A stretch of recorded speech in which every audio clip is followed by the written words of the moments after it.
Hey everybody, and welcome back to the next edition of Dialing In HX Stomp Edition. It's kind of funny, I did a video yesterday, which was a really heavily requested video I had, to do something reminiscent of David Gilmour's Comfortably Numb tone from the Pink Floyd The Wall album. And then right away when I did that, I had a lot of people tell me they liked it. Some people tell me the volume was mixed too low in the performance video. The funny thing is, the volume, if you really listen to the actual original recording, is quite low. It's not really on top of the mix, it's kind of in the mix.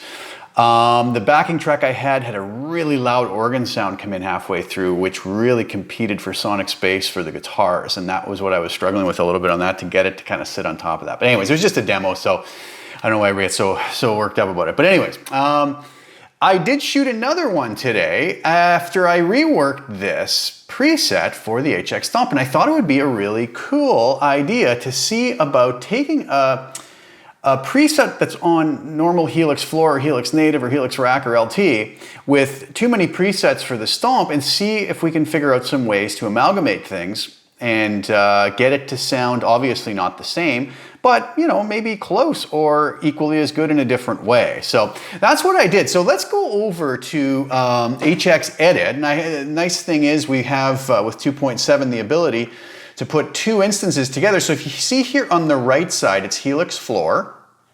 On the left side, it's HX Stomp, okay? So here was my preset that I put up on CustomTone yesterday. You'll notice there's 1, 2, 3, 4, 5, 6, 7, 8, 9, 10 blocks. So we're 4 blocks too many. So what I decided to do, as you can see over here on HX Stomp, I kept my Dynamics processor studio compressor at the end, like I always do, so we can check the settings on that. I guess for some reason I bumped this up to 6 on here just as I was playing around with it in the mix. So I went up a little higher on the compression for HX Stomp. You could also do that on Helix. It's going to probably be fine. Very subtle anyways.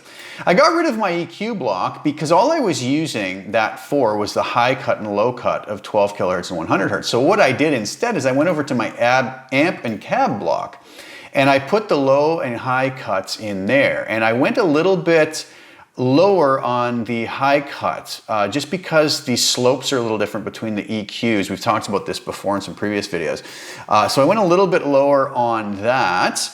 So that EQ block was gone. Verb I kept pretty much exactly the same. Delay I was able to keep exactly the same as well.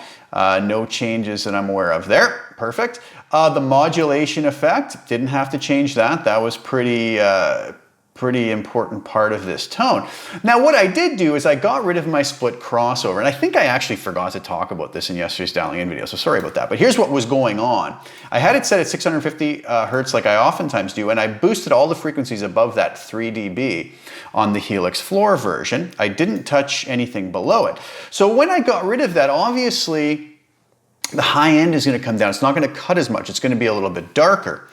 So to compensate for that, let's see what we did on the cab here. 160 ribbon, yeah, that's all the same except for the highs and low cuts. But on the amp now, and the distortion is where I changed things up.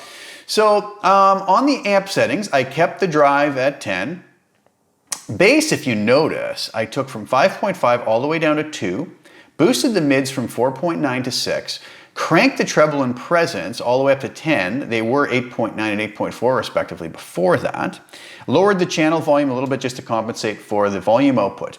So you can see I dropped the bass back to get rid of some of the darkness of the sound, and I cranked up the treble and the presence. And that sort of compensated for what I was doing with my split crossover block here, you see. The other place that I did some work is on the triangle fuzz. Now this is interesting, okay? Because when I was plugging into the Stomp, I was with the preset set the same way I had it on the floor, I was going, wow, this is really distorted and not in a pleasant way. And I realized, as I do, I always have the guitar input pad set to on the Helix floor. That's not possible that I know of on HX Stomp. So what a difference it made. It was really hitting the front end of the preset harder, therefore getting a lot more distortion and not in a pleasant way. So what I thought about how I could compensate for that, and what I actually did is I changed the sustain level or the overdrive level on the triangle fuzz.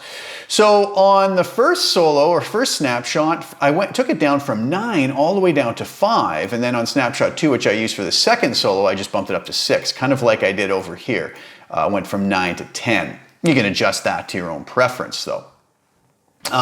So pretty interesting stuff, and it actually came out sounding pretty good. The other thing I didn't mention yesterday, I have the input impedance set to auto. So here's what that sounded like with the HX Stomp version of it.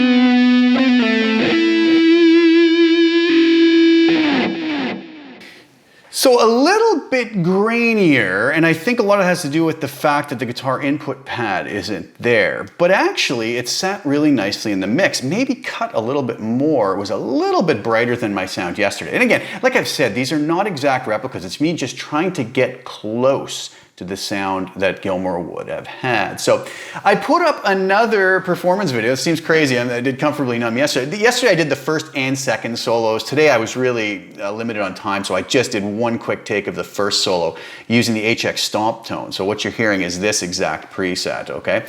Now there's no space up yet on CustomTone for HX Stomp. So I'm gonna create a link on one of my cloud drive spaces for anybody who wants it, and I'll put the link in the description below for those who want to grab this for their HX Stomp. So anyways, I hope you guys enjoyed that. Go listen to the performance video. Let me know what you think. You know, again, it's not an exact replica, but I think it would be a good facsimile for somebody who wants to get close to that Gilmourish sound from this solo using just the 6 blocks of the HX Stomp, okay? So thank you guys so much for tuning in. I really appreciate it. Like the video and share it if you don't mind. Subscribe to the channel if you haven't already, and I'll be back soon with some more content. All right, take care guys, and we'll talk soon.